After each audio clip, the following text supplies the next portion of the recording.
Welcome to Wednesday Crio Live Application Training. I'm Patrick Nordia, here to give you an overview of your Crio 8432 printer. Thanks for joining us. It's good to have you here. So, by now you're part of our Crio family and you've purchased your 8432.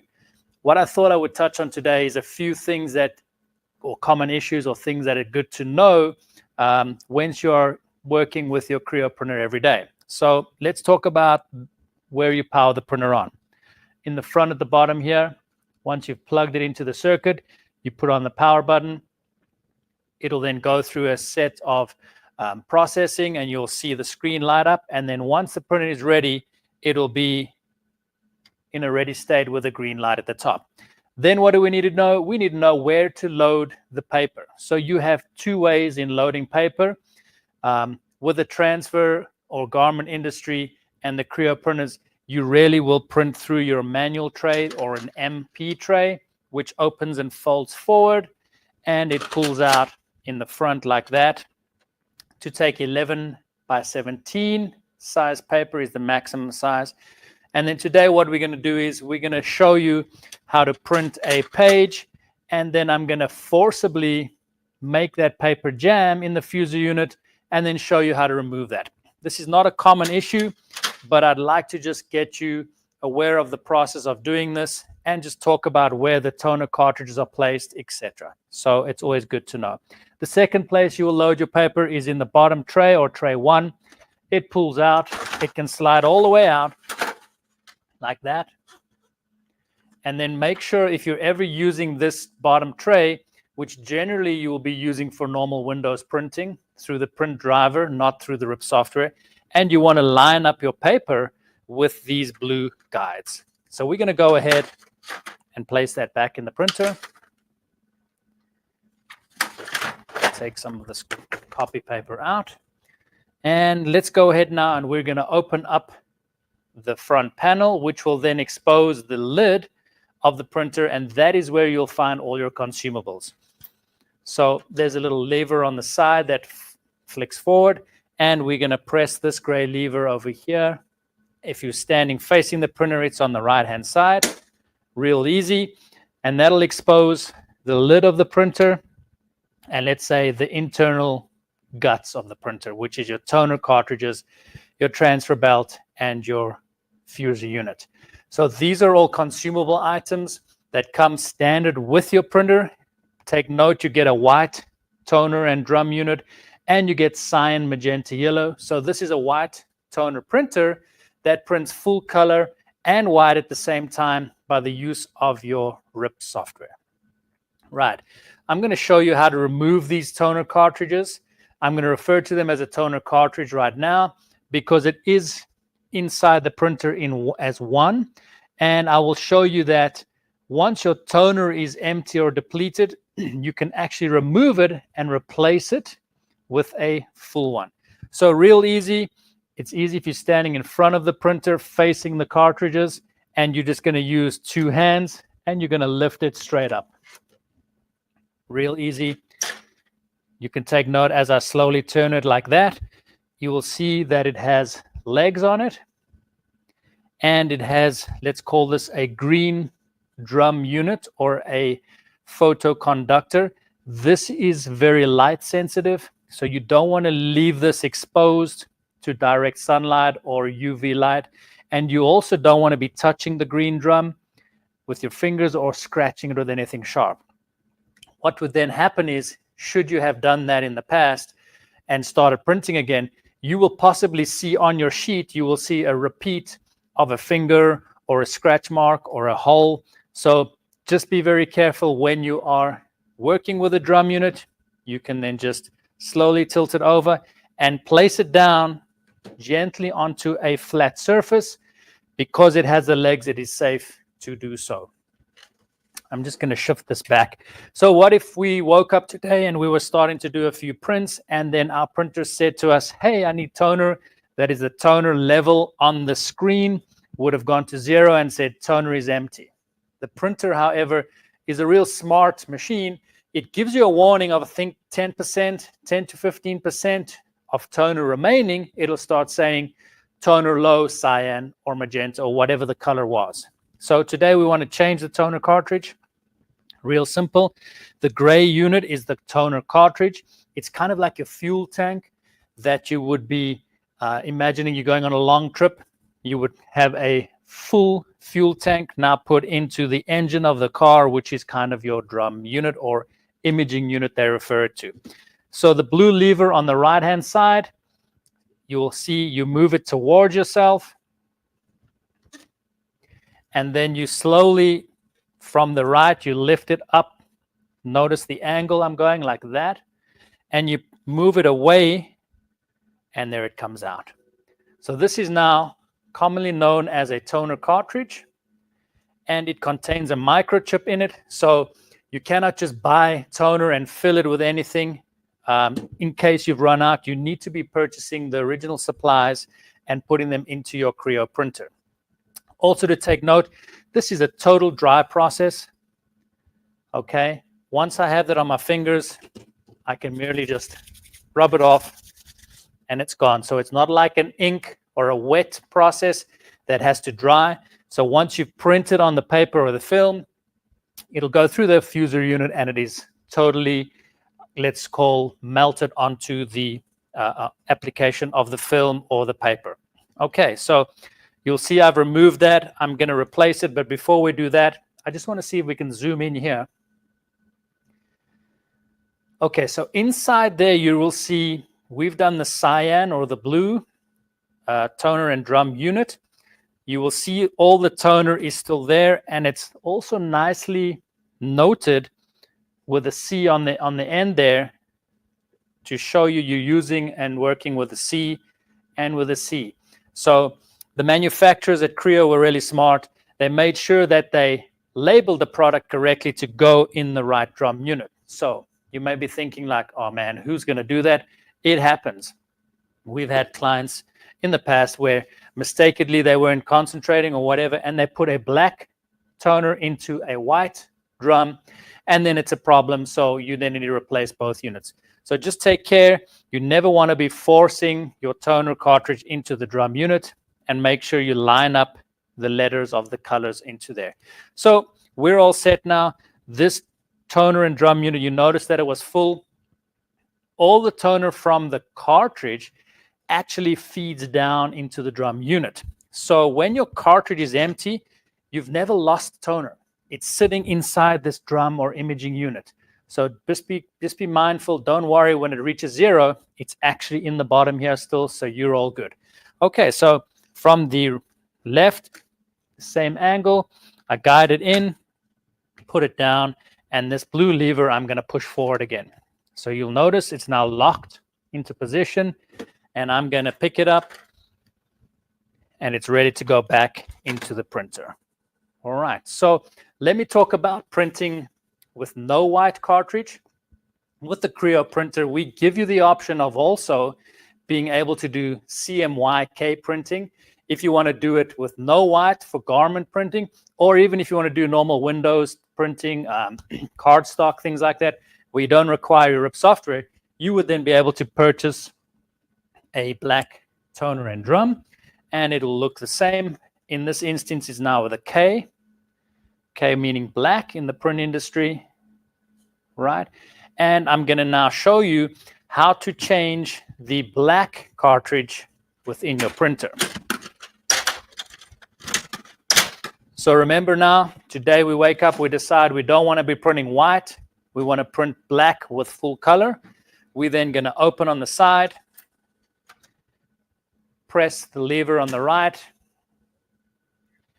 and at the back of the printer, you will notice the white toner cartridge, which is in the 4th position. 1, 2, 3, 4.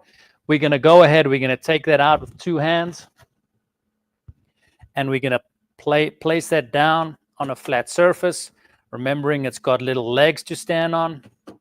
And then we're going to go ahead and we're going to put in our black toner and drum cartridge into the printer. We're going to shut the lid. And we now can go ahead and we can print black with full color in your Crio printer. So that is a good upselling product to add into your business.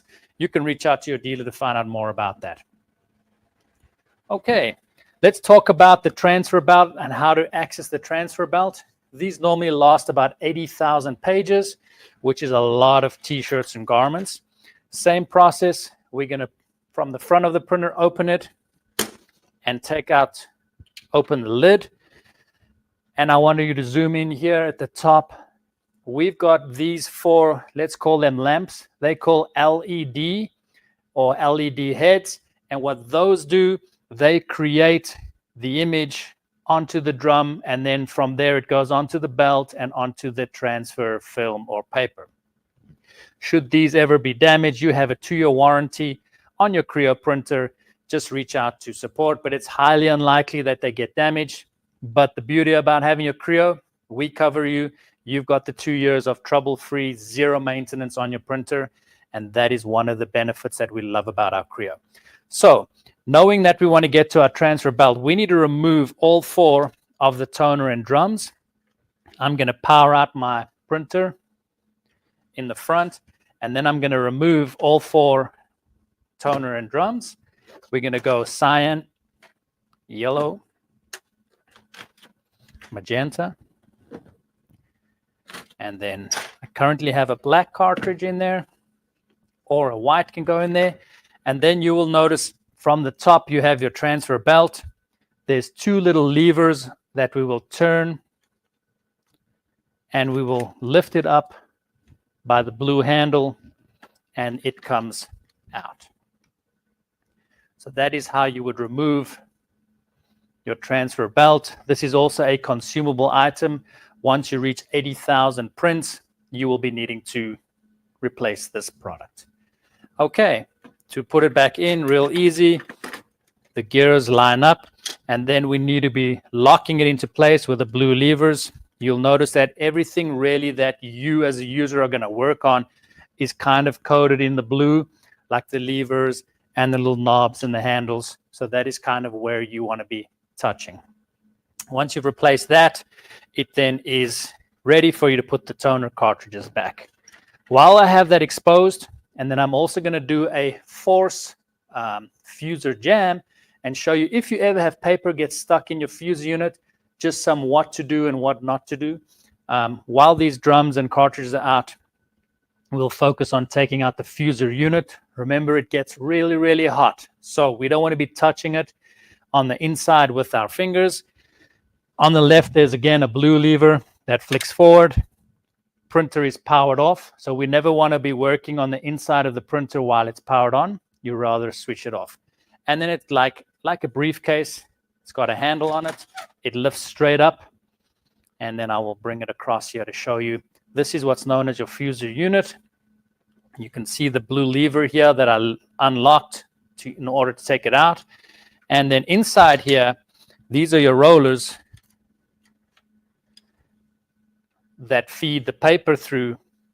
And should you ever have a jam, you never want to be scratching in there with anything sharp. You really want to reach out to your tech support and see how they can help you take care of that. Okay, once again, let's put this back in there. We lock it into place. I'm going to go ahead, put in my cartridges. I like to use 2 hands. You will see they have like a guiding pin on the side, and then you'll line up the colors with inside the printer, and then you're all set. We'll close this and we'll power it up.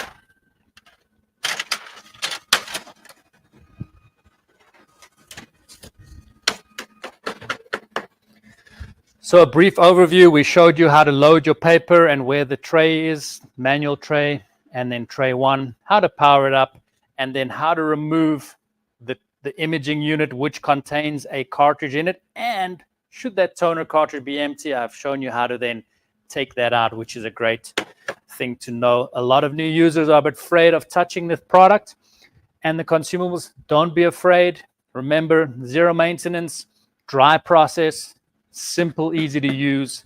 All right. While this is warming up, I'm now going to just print a test page, and then I'm going to force the printer to have a jam and hopefully be able to remove the paper jam to show you how to do that. Okay. I've now loaded my paper, and I'm going to go ahead and do what I call a configuration page, which just gives me a brief overview of the printer's brain, the firmware, etc., how many pages it's done. So it's just something we would use internally. Right, so we should be all set to be receiving that now. So I have the back of the printer open, which is the exit tray. You can see over here, and that'll mean the straight paper path that the Crio has. It does not have to come all the way out the top again, which could cause creasing and could cause paper jam. So we always recommend the straight paper path with your Crio. All right. I think I got it. Yeah. We're all set. So what happens when you get a paper jam? The printer will yell at you. It'll say, hey, I have a paper jam. And you will literally see there's a paper jam on the screen, on the LCD. What I'm then going to do is I'm going to touch the blue lever. I'm first going to power the printer off. And then I'm going to lift up the blue lever on this fuser unit. And I'm going to, with two hands, bring it up. And let's bring it across here to show you. So there you have it. Okay. So the easiest way to explain, and remember, it's very hot in here, so I don't want to be poking about in here or sticking my fingers in there. No sharp objects. There are another two blue levers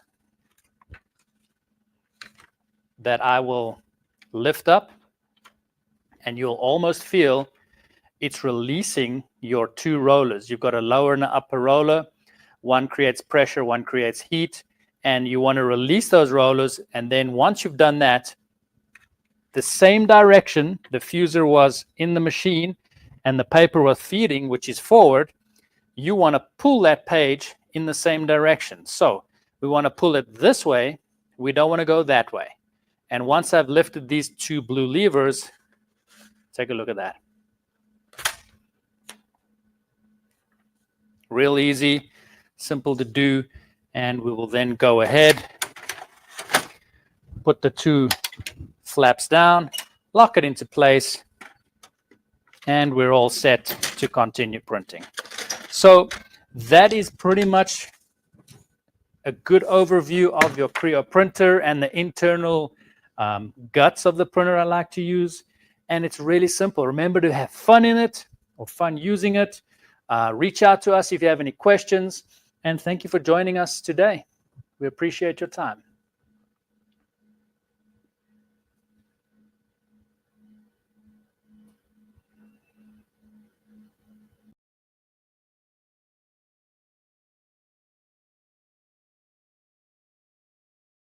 No question? No questions so far? Very good. Great job. Thanks again.